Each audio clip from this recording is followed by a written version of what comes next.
Hello, my dear student and my dear friend।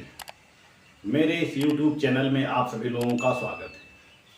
मैं आप लोगों को इस समय राज्य के कार्यों के संबंध में समाजवादी सिद्धांत के बारे में बता रहा हूं और इस समाजवादी सिद्धांत को लेकर मैंने 3 पार्ट बना दिए हैं।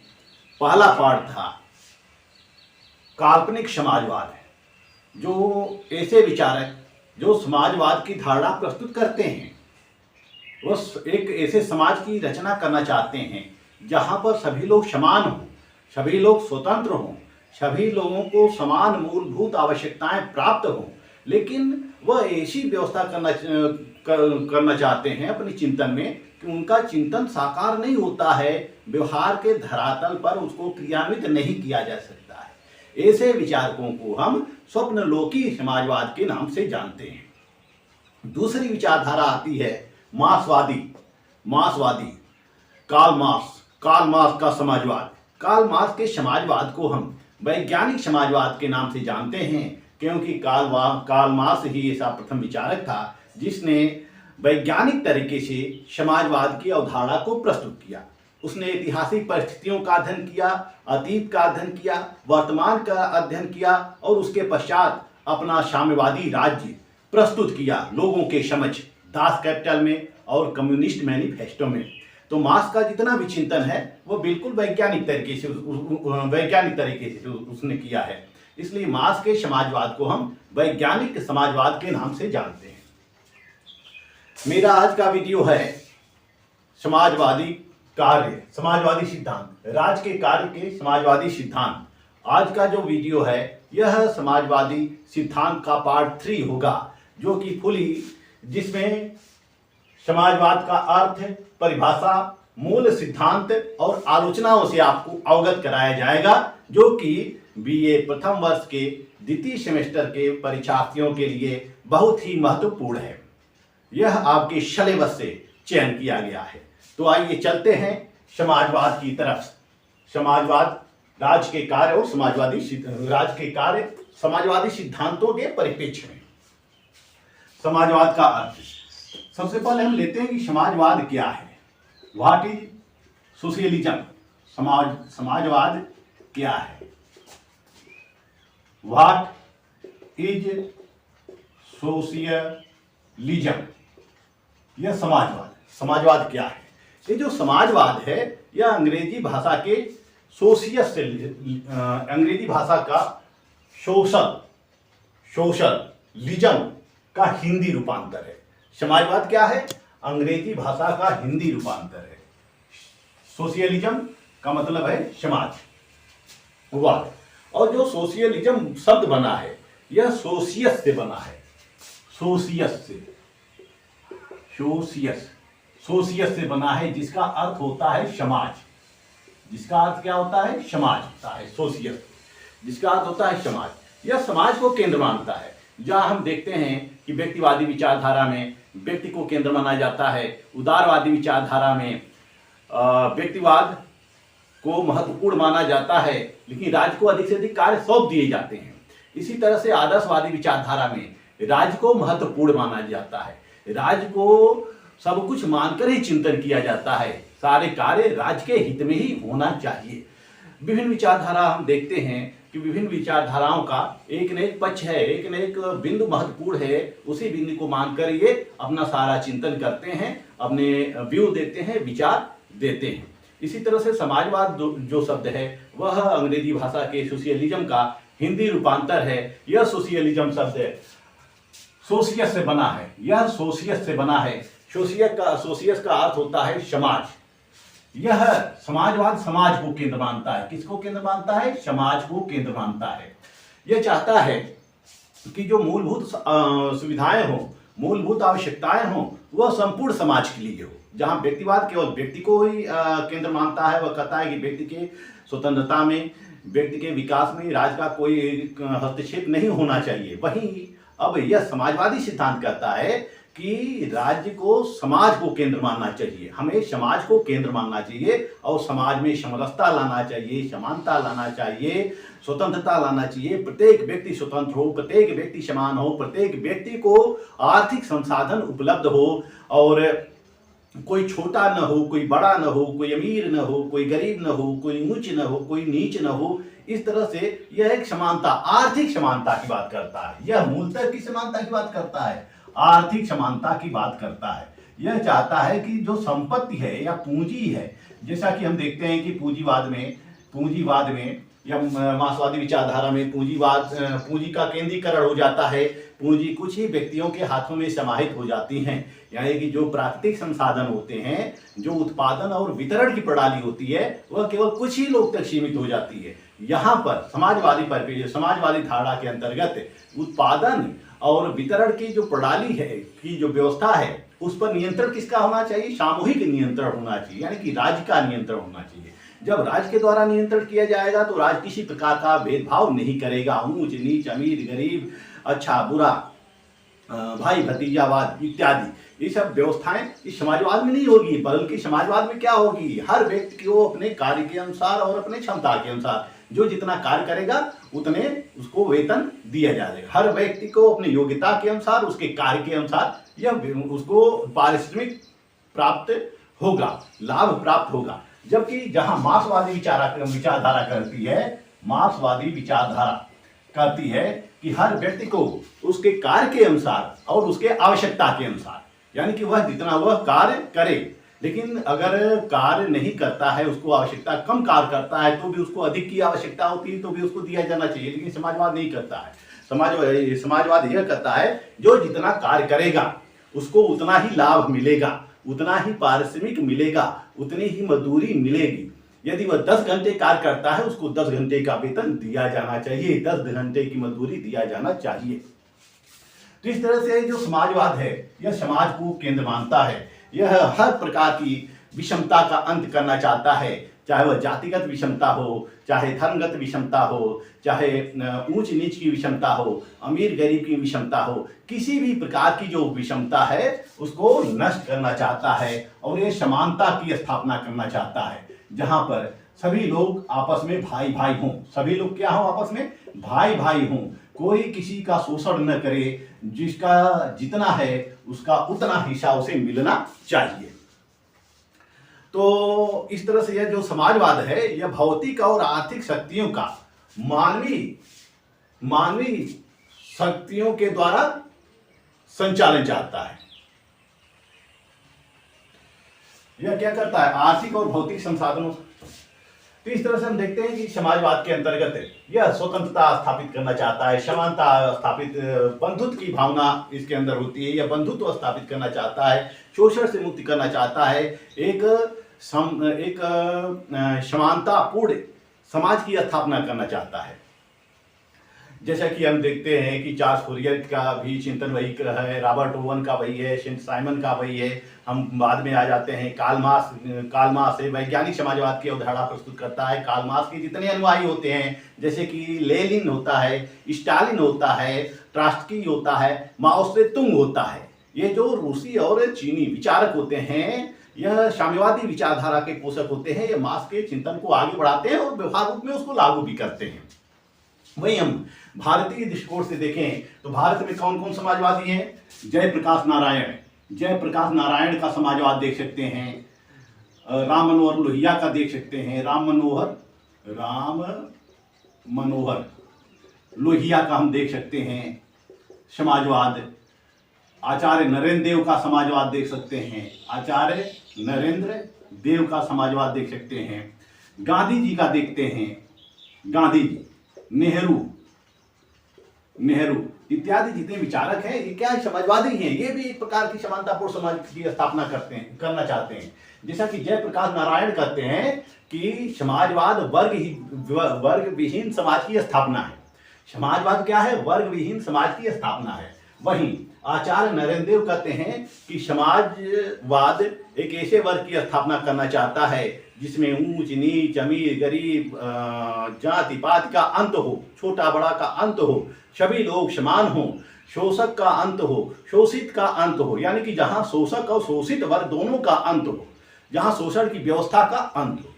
इसी तरह से गांधी भी एक वर्गविहीन समाज की स्थापना करना चाहते हैं जहां सभी लोग समान हो। नेहरू भी समाजवाद की परिभाषा करते हुए कहते हैं कि समाजवाद के अंतर्गत एक ऐसे वर्गविहीन राज्य की स्थापना की जाती है जहां पर आर्थिक और भौतिक संसाधनों का जो वितरण है वह समान रूप से बना रहे। ये भी चाहते हैं कि ये भी परिभाषित करते हैं समाजवाद को कि समाजवाद एक ऐसे समाज की स्थापना करना चाहता है, वर्गविहीन समाज, जहां सभी लोग समान हों, सभी लोग स्वतंत्र हों, आर्थिक और भौतिक संसाधनों का नियंत्रण क्या हो, सामूहिक हो, और सभी लोगों को उपभोग की वस्तुएं प्राप्त हो, कोई अमीर न हो, कोई गरीब न हो। तो इस तरह से हम यह देखते हैं कि एक संक्षेप साफ रूप में यह देख सकते हैं कि जितने भी समाजवादी हैं वह समाज को केंद्र मानते हैं, समाज में जितने भी वर्ग होते हैं सबका अंत करना चाहते हैं, विषमता सभी प्रकार की बुराइयों का अंत करना चाहते हैं, जाति प्रथा का अंत करना चाहते हैं, ऊंच नीच की भावना का अंत करना चाहते हैं, अमीर गरीब की भावना का अंत करना चाहते हैं। समाजवाद एक ऐसे समाज की स्थापना करना चाहते हैं जहां पर पुरुषों को, स्त्रियों को भी पुरुषों के समान अधिकार प्राप्त हो, बालकों के लिए व्यवस्था हो, वृद्धों के लिए व्यवस्था हो, असहायों के लिए व्यवस्था हो, यानी कि समाज के जितने भी वर्ग हैं सबके लिए राज्य के द्वारा समान सुविधाएं मुहैया कराई जाए। आइए हम देखते हैं समाजवाद के मूल सिद्धांत।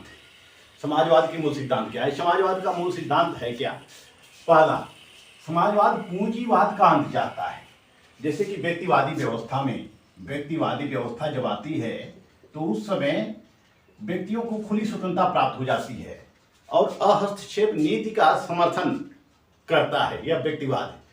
यह व्यक्तिवाद कहता है कि व्यक्तियों को खुला छोड़ दो, जिसके अंदर बुद्धि होगी, क्षमता होगा, बल होगा, वो अपना विकास कर लेगा। तो इस तरह से व्यक्ति जो 18वीं शताब्दी में औद्योगिक क्रांति होती है यह व्यक्तिवाद की ही देन होती है।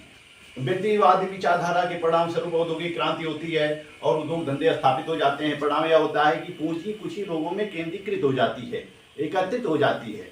एक जो वर्ग होता है समाज का वो बहुत अमीर बन जाता है। तो इस तरह से जो समाजवाद है वह पूंजीवाद का अंत करना चाहता है। वह कहता है कि जितने भी पूंजीपति हों उनके पूंजियों को राज्य के नियंत्रण में ले लिया जाए, और राज्य के द्वारा मिल, फैक्ट्रियां, कल कारखानों का संचालन किया जाए। जब राज्य के द्वारा संचालन किया जाएगा तो राज्य मजदूरों के लिए निश्चित नियम बनाएगा, निश्चित कानून बनाएगा, काम करने के घंटे निर्धारित करेगा, पारिश्रमिक निर्धारित करेगा, विश्राम के घंटे निर्धारित करेगा, उनके मरने के पश्चात उनके पत्नी और बच्चों के लिए आर्थिक सहायता उपलब्ध कराएगा। यह कि राज्य के द्वारा जब किया जाएगा तो राज्य बहुत सुविधाएं देगा। किसको देगा? मजदूर वर्गों को देगा, श्रमिक वर्ग को देगा। तो इस तरह से यह पूंजीपतियों का अंत चाहते हैं। यह चाहते हैं कि पूंजीपतियों का अंत हो जाए, पूंजीवाद का अंत हो जाए, धन का जो संचय है वह एक जगह केंद्रीकृत न हो, बल्कि धन के वितरण की व्यवस्था इस तरह से हो कि वह धन सभी समाज के सभी वर्गों तक पहुंच जाए, और समाज में किसी भी आधार पर किसी भी व्यक्ति के साथ किसी प्रकार का भेदभाव न किया जाए। सभी व्यक्तियों को समान मानते हुए सबको जो उसके योग्य है, जिसको जो चाहिए वह उसको प्राप्त हो जाए। तो इस तरह से पूंजीवाद का अंत चाहते हैं। यह समाजवाद जो होता है यह समाज को सर्वोच्च मानता है। यह कहता है कि हमारे चिंतन का केंद्र बिंदु, हमारे प्रशासन का केंद्र बिंदु, हमारे लोक कल्याण का केंद्र बिंदु यह समाज ही है। जब हम समाज का डेवलप करेंगे तभी राज्य का डेवलप होगा। समाज के सभी वर्गों के साथ किसी प्रकार का अन्याय न हो, किसी प्रकार का शोषण न हो। समाज के सभी वर्गों को मूलभूत शिक्षा, स्वास्थ्य, चिकित्सा और प्राकृतिक संसाधन ये सब समाज के सभी लोगों को प्राप्त हो। इस तरह से जब समाज का विकास होगा तो फिर राज्य का विकास होता है। तो इस तरह से ये समाज को केंद्र मानते हैं और यह समाज के यह इनकी ये विचारधारा होती है कि राज्य को समाज पूरे समस्त समाज के लिए कार्य करना चाहिए और जो भी कानून बनाए जाने चाहिए, जो भी नियम लागू किए जाने चाहिए वह समस्त समाज के लिए लागू किए जाने चाहिए। यह समानता पर बल देता है, यह हर प्रकार की समानता पर बल देता है, चाहे वह आर्थिक समानता हो, चाहे राजनीतिक समानता हो, चाहे शैक्षिक समानता हो, चाहे नैतिक समानता हो, चाहे सामाजिक समानता हो, किसी प्रकार की समानता हो, हर समानता पर बल देता है। वह समाजवाद कहता है कि जाति पात का अंत किया जाए, ऊंच नीच का अंत किया जाए, अमीर गरीब का अंत किया जाए, सबको समान स्तर पर लाया जाए, सबको समान स्तर पर लाया जाए, जहां न किसी प्रकार की जाति हो, न किसी प्रकार का धर्म हो, न व्यक्तियों के बीच ऊंच और नीच की भावना हो, सभी लोग समान हो, सबको समान अवसर उपलब्ध हो, सबको समान अवसर उपलब्ध हो। क्योंकि समाज में समस्त लोग समान हैं, प्रकृति ने सबको समान बनाया है, इसलिए सभी लोगों अपनी योग्यता के अनुसार और अपने कार्य के अनुसार लाभों को प्राप्त करें। तो यह समानता पर बल देता है। चौथा, सहयोग की भावना। जैसा कि हम व्यक्तिवाद में देखते हैं कि व्यक्तिवाद में सहयोग की भावना नहीं होती है, जैसा कि हर्बर्ट स्पेंसर कहता है, व्यक्तिवादी विचारक है, विज्ञान के आधार पर व्यक्तिवाद का समर्थन करता है। वह कहता है कि जिस तरह से जंगल में अनेक छोटे बड़े पौधे होते हैं, जो पौधे शक्तिशाली होते हैं, वह पृथ्वी की ऊर्जा पाकर, सूर्य की रोशनी पाकर वह शीघ्रता से ऊपर बढ़ जाते हैं, बड़े हो जाते हैं, लेकिन जो पौधे कमजोर होते हैं वो उसी में दब के नष्ट हो जाते हैं। तो इस तरह से व्यक्तिवाद सहयोग की भावना नहीं है, व्यक्तिवाद के अंदर सहयोग की भावना नहीं है, वह सहयोग पर काम नहीं करती है। वह कहता है जिसकी व्यक्ति के अंदर क्षमता होगी, योग्यता होगी, बुद्धि होगा, वह डेवलप कर जाएगा, जिसके अंदर नहीं होगा वह मर खप जाएगा। लेकिन यहाँ समाजवाद जो है, यहाँ समाजवाद सहयोग की भावना पर बल देता है। वह कहता है कि सबका सहयोग करना चाहिए, सबका समर्थन करना चाहिए। जो समाज का कमजोर वर्ग है उसको समान स्तर पर लाने के लिए राज्य के द्वारा उसको कुछ विशेष रियायतें देनी चाहिए। जैसे कि जो असक्षम वर्ग हैं, जैसे कि जो असक्षम वर्ग हैं उनके लिए राज्य के द्वारा कानून बनाए जाने चाहिए। राज्य को आर्थिक रूप से दुर्बल हैं, उन दुर्बल वर्गों को भी राज्य के द्वारा सहायता किया जाना चाहिए। जैसे कि वृद्धावस्था में पेंशन, समाजवादी विचारधारा है, वृद्धावस्था में पेंशन, छात्रवृत्ति योजना और विधवा सहायता, विकलांगों की सहायता, ये क्या है? ये थोड़ी सी समाज का दुर्बल वर्ग है, यह अपना विकास स्वयं नहीं कर सकता, इसको सहारे की जरूरत होती है। जो वृद्ध होते हैं, जो वृद्ध व्यक्ति होते हैं, वह अब उनको सहारे की जरूरत होती है, वह आर्थिक रूप से भी सहारे की जरूरत होती है और शारीरिक रूप से भी सहारे की जरूरत होती है। तो राज्य तो आर्थिक और शारीरिक दोनों सहारों को पूरा करता है। वह उनको वृद्धावस्था में कुछ सहायता देता है, जिसके द्वारा वह अपना न्यूनतम जीवन निर्वाह करें, उस सहायता के द्वारा न्यूनतम जीवन निर्वाह कर सकें। तो इस तरह से यह सहयोग की भावना पर बल देता है। समाज की जितने भी छोटे जो वर्ग हैं, सबको राज्य के द्वारा संरक्षण प्रदान किया जाना चाहिए, सहायता दिया जाना चाहिए, उनको विशेष रियायतें दिया जाना चाहिए कि वह छोटे छोटे समूह या संस्थाएं अपना विकास कर सके या व्यक्ति अपना विकास कर सके। यदि व्यक्ति उस योग्य है तो व्यक्ति यदि कमजोर है, व्यक्ति योग्य है, उसके अंदर योग्यता है लेकिन वह कमजोर है, तो राज्य के द्वारा व्यक्ति को सुरक्षा दी जानी चाहिए, व्यक्ति को संसाधन प्राप्त कराना चाहिए कि व्यक्ति अपना विकास कर सके। तो यह सहयोग की भावना पर बल देता है कि जितने भी समाज के असक्षम वर्ग है सबका सहयोग किया जाना चाहिए। उत्पादन और वितरण पर समाज का नियंत्रण।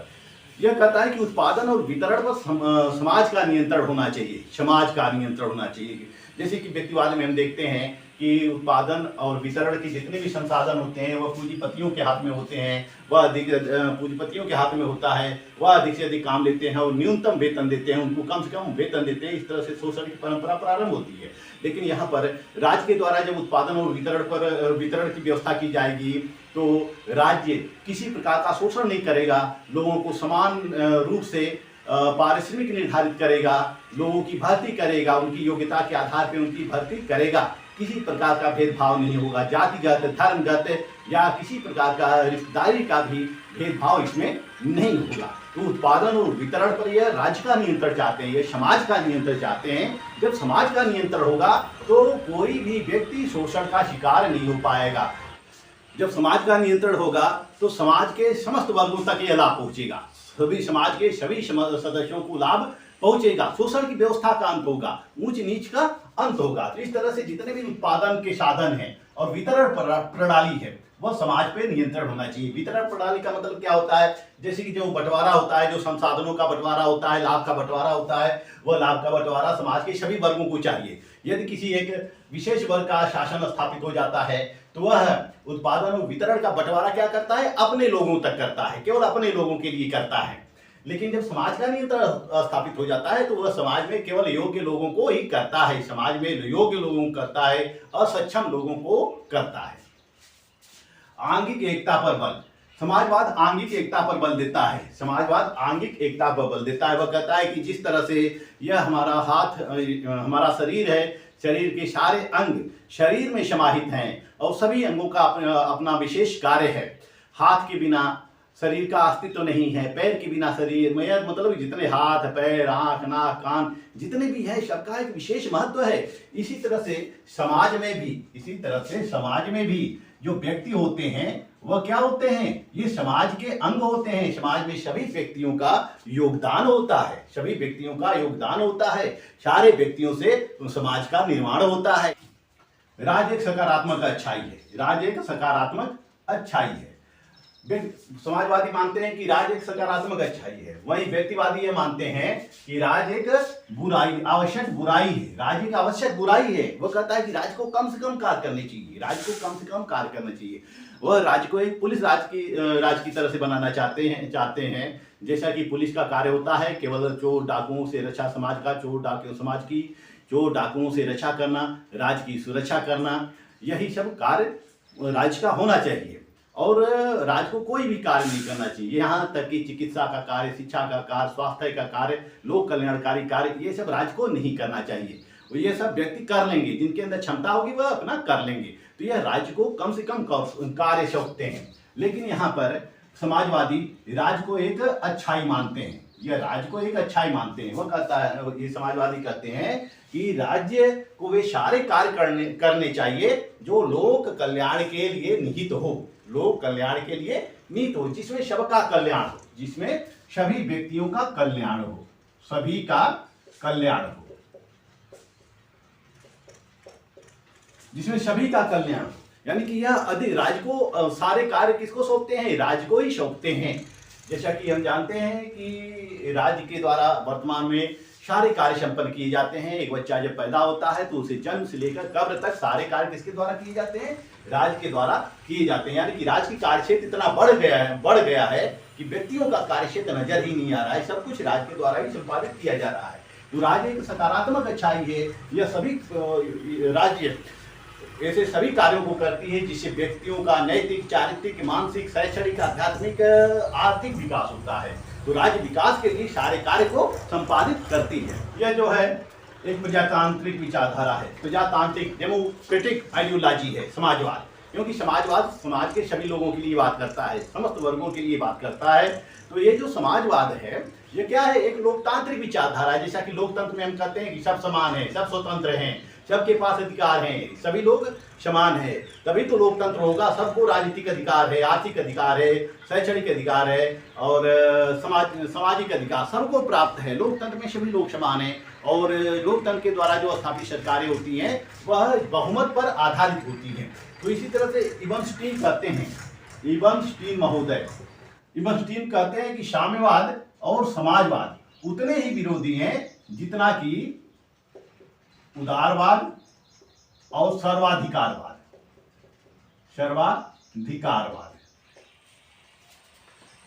विलियम मोरिस का कथन है, विलियम मोरिस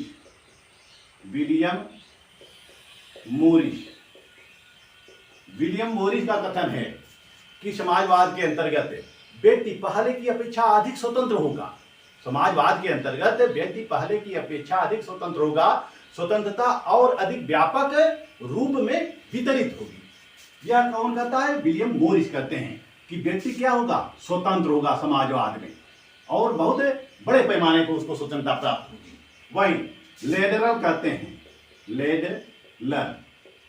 लेडलर का कहना है कि प्रजातांत्रिक आदर्श का आर्थिक पक्ष वास्तव में समाजवाद है। प्रजातांत्रिक आदर्श का जो आर्थिक पक्ष है, लेडलर आर्थिक पक्ष को ही समाजवाद मानते हैं। वो कहते हैं कि आर्थिक समानता ही समाजवाद है।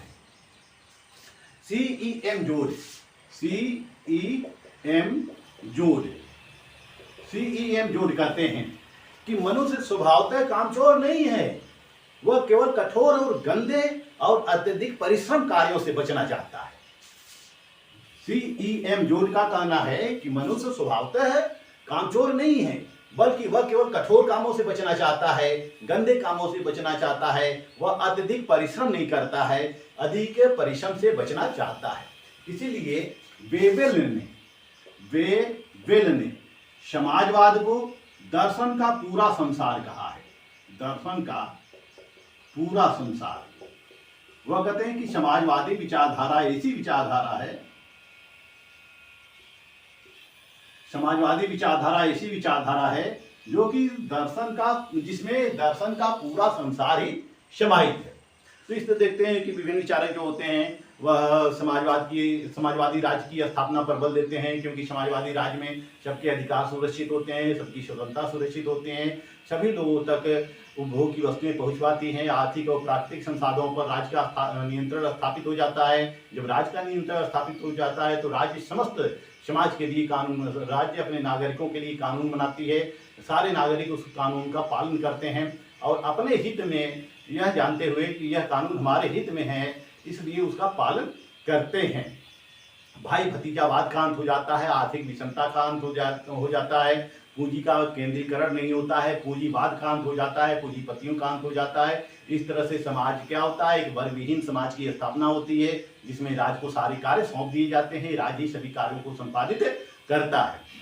समाजवाद के विभिन्न विचारकों के द्वारा आलोचनाएं भी की जाती हैं, जैसे हर्मशा कहते हैं, हर्मशा का कहना है कि समाजवाद जो है वह, हर्मशा कहते हैं कि समाजवाद की ओर आकृष्ट होने वाले दो ही लोग हैं, एक सनकी वर्ग है, दूसरा पागल वर्ग है। जो सनकी वर्ग होता है, जो पागल वर्ग होता है, वही समाजवाद की तरफ आकर्षित होता है। ये जो समाजवाद जो है, यह समाजवाद, जो समाजवाद के आलोचक हैं, इनका ये कहना है कि समाजवाद सर्वसत्तावाद और नौकरशाही का अत्यधिक विकास करती है। सर्वसत्तावाद, सत्तावाद और नौकरशाही का विकास, यह सर्वसत्तावाद और नौकरशाही का विकास करती है। सर्वसत्तावाद का मतलब क्या है, सभी सत्ता वह राज्य को समर्पित कर देती है, वो सभी सत्ता राज्य को समर्पित कर देती है, राज्य को सर्वाधिकारवादी बना देती है, व्यक्ति के पास कोई अधिकार नहीं रहता है, कोई सत्ता व्यक्ति के पास नहीं रहती है। तो इस तरह से राज्य जो होता है इस सत्ता का दुरुपयोग भी कर सकता है। वहीं क्योंकि सारे कार्य राज्य के द्वारा संपादित किए जाते हैं, इसलिए नौकरशाही का विकास होता है। जब नौकरशाही का विकास होता है तो नौकरशाही में भ्रष्टाचार पैदा होता है, धन का दुरुपयोग होने लगता है।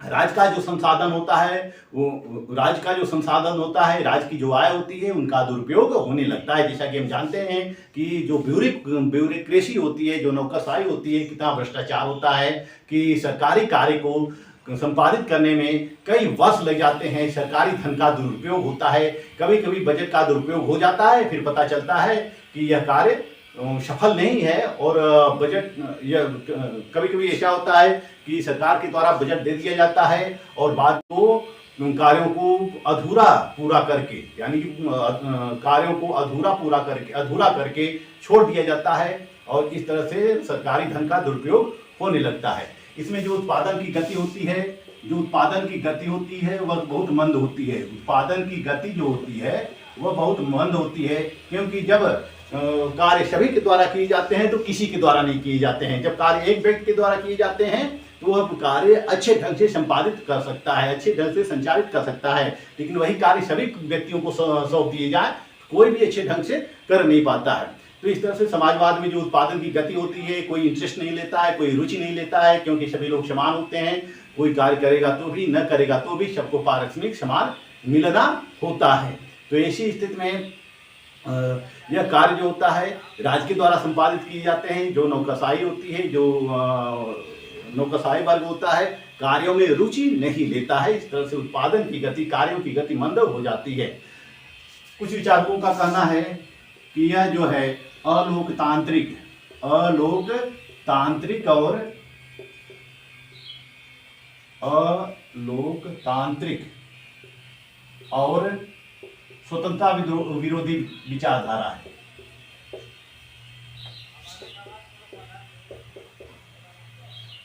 कुछ आलोचकों का कहना है कि जो समाजवाद है वह अलोकतांत्रिक विचारधारा है, स्वतंत्रता विरोधी विचारधारा है, क्योंकि यह जैसा कि लोकतंत्र में सभी लोग समान होते हैं, सबको सरकार चुनने का अवसर प्राप्त होता है, नौकरियों में सबको समान अवसर होते हैं, किसी प्रकार का वर्ग भेद नहीं होता है, जाति भेद नहीं होता है। लेकिन ये जो समाजवाद है यह इसमें ब्यूरोक्रेसी छा जाती है और व्यक्तियों के स्वतंत्रता का हनन होता है, व्यक्तियों के स्वतंत्रता का हनन होता है। व्यक्ति के सभी कार्यों को राज्य के द्वारा नियंत्रण किया जाता है। इस तरह से जो समाजवादी विचारधारा होती है वह न्यायपूर्ण नहीं होती है। समाजवादी कुछ विचारों का कहना है कि यह विचारधारा जो है न्यायपूर्ण नहीं है, क्योंकि इसमें जो लोग होते हैं कम कार्य भी करते हैं, अधिक कार्य भी करते हैं, और जो लोग अधिक कार्य करते हैं उनको भी कोई विशेष लाभ, विशेष पारिश्रमिक प्राप्त नहीं होता है। जो लोग कम काम करते हैं उनको कभी कभी अधिक लाभ मिल जाता है। तो यह एक अन्यायपूर्ण विचारधारा है, अन्यायपूर्ण विचारधारा है। इसीलिए डेविडसन ने इसको एक संगठित लुटेरापन कहा है, संगठित लुटेरापन कहा है, क्योंकि इसमें सभी लोग संगठित होकर इस प्राकृतिक संसाधन को उत्पादन के जो साधन होते हैं और वितरण की जो प्रणाली होती है समान रूप से लूटते हैं। डेविडसन इसको संगठित लुटेरापन कहता है। इस समाजवादी राज्य में अपव्यय की भी संभावना बनी रहती है, अपव्यय की संभावना बनी रहती है, क्योंकि प्राकृतिक संसाधनों का दोहन तो होता ही है, प्राकृतिक संसाधनों का दोहन तो होता ही है, और उस मिल फैक्ट्रियों में जो कार्य किए जाते हैं वह जितने भी नौकरशाही होती है इसमें अपव्यय की संभावना रहती है। समाजवादी राज्य में अपव्यय की संभावना रहती है। कभी कभी किसी कार्य के लिए बहुत अधिक धनराशि आवंटित कर दी जाती है और उस धनराशि का कभी कभी दुरुपयोग होने लगता है। इस समाजवादी व्यवस्था में व्यक्तिगत संपत्ति और व्यक्तिगत लाभ का अंत कर दिया जाता है, जिससे कि व्यक्तियों की कार्य करने की इच्छा जो होती है समाप्त हो जाती है। व्यक्ति जो अधिक गुणी होते हैं, अधिक गुणवान होते हैं, अधिक योग्य होते हैं, वो उनके कार्य को करने से जब उनको व्यक्तिगत लाभ नहीं होता है तो वह कार्यों में रुचि नहीं लेते हैं, क्योंकि उनके कार्यों से राज्य को लाभ होगा, समाज को लाभ होगा, तो वह राज्य हित और समाज